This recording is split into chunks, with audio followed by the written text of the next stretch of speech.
Salamlar, vaxtınız xeyir olsun. Bu günləri sizdən yeni tipli rəngli kanallar adlı bir cədvəl sualına baxacağıq. Deməli, bunlar son zamanlar dövlət pulu imtahanlarında rast gəlinir və əvvəllərdə yüksəliş imtahanında iştirak etmiş test tapşırığıdır. Mahiyyəti nədən ibarətdir? Burada 4 dənə rəng təklif edir. Boz, qırmızı, sarı və göy.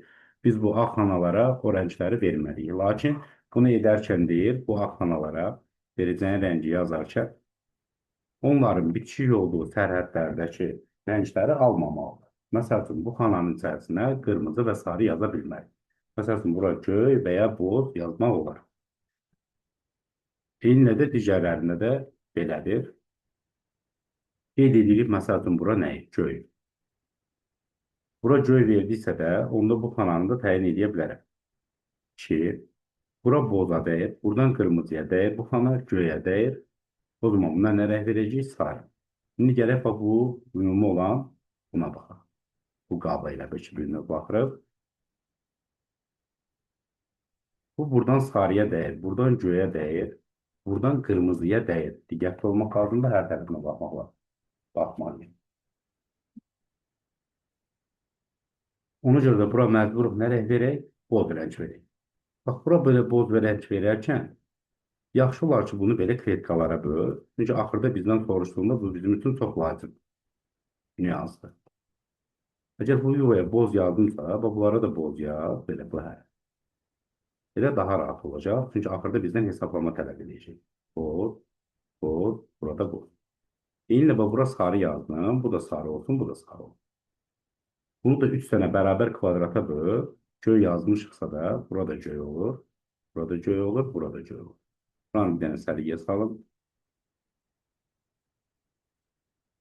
Yazarkən elə bunu elə ki, axırda bir hesablamaya vaxtını çox çəkməz. İndi gəlir, məsəl üçün, bu xananı təyin eləməyə. Bu boza dəyər, göyə dəyər, sarıya dəyər, onun görə də məcburuq nə verək? Qırmızı.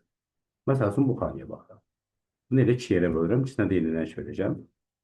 Deməli, bunun olduğu bu qab sarıya dəyər, qırmızıya, boza dəyər, ona görə də məcburuq ki, buna göy verək. İndi bura baxırıq. Bu göyə dəyər, boza dəyər, sarıya dəyər, məcburuq ki, bura qırmızı verək. Şimdi bu ise sarıya dəyər, qırmızıya dəyər, boza dəyər, məcburam ki, bura göy rəng verir.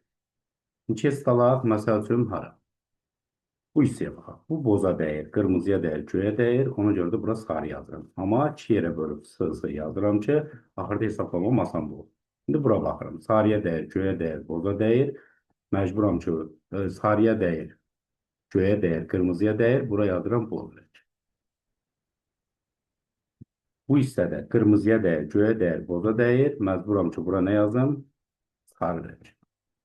Kes dediyi sağ tərəf.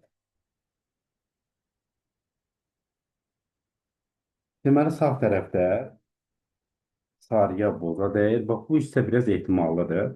Bura nə yaza bilər? Bura göy yaz. Bura göy yazsam, bunu 3 yerə bölürəm də. 3 bərabər kvadratlara dedik böyle. Göy, bu da göy, bu da göy. Onda buranı təyin etmək asan bu. Bu göyə dəyər. Boza dəyər. Yox, biraz tapmaq çətin olar bunu. Bu hissəyə baxa bilərəm. Boza dəyər, göyə dəyər. Bunlardan biri. Bura göy yazanda alınmır. Geri qayıdıram. Bura göy yox, bura qırmızı yazmalıyım. Digərləri alınmayacaq.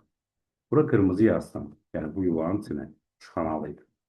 Bura qırmızı yazsam, onda bu hissəni təyin edə bilərik. Boza dəyər, göyə dəyər, bura sarı qalır. Buranı yox, buranı təyin etmək daha yaxşıdır. Qırmızıya, göyə, boza dəyərdiyinə, ona görə bu hissə olur sarı. Bax, bunu da 3 yerə bölürəm, yəni 3-ün də içinə sarı yazır. Sarı, burada sarı. Biraz bunu səliqəyə salım.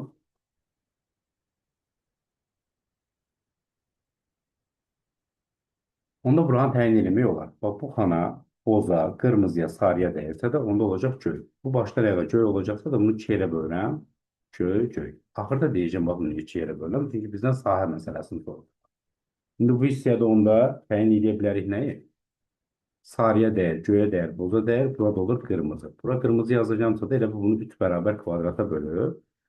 Hamısına qırmızı yazır. Buranı təyin etməmişik. Deməli, bura sarıya dəyər, boza dəyər, qırmızıya dəyər, deməli, göy rəng yazmalıyam. Bura oxşu, göy yazıramsa da ümumilikdə, deməli, üçünə də göy yazmalıyam. Yəni, özüm üçün elə bir ki, üç dənə xanaya bölürəm, amma başda nəyə bunlar göy olmalıdır. Bunu bitirəndən sonra bizdən nə sorulur? Deyək, hansı iki rəngin sahələri eyni olar? Məsəl üçün, gəlin göylərə bax.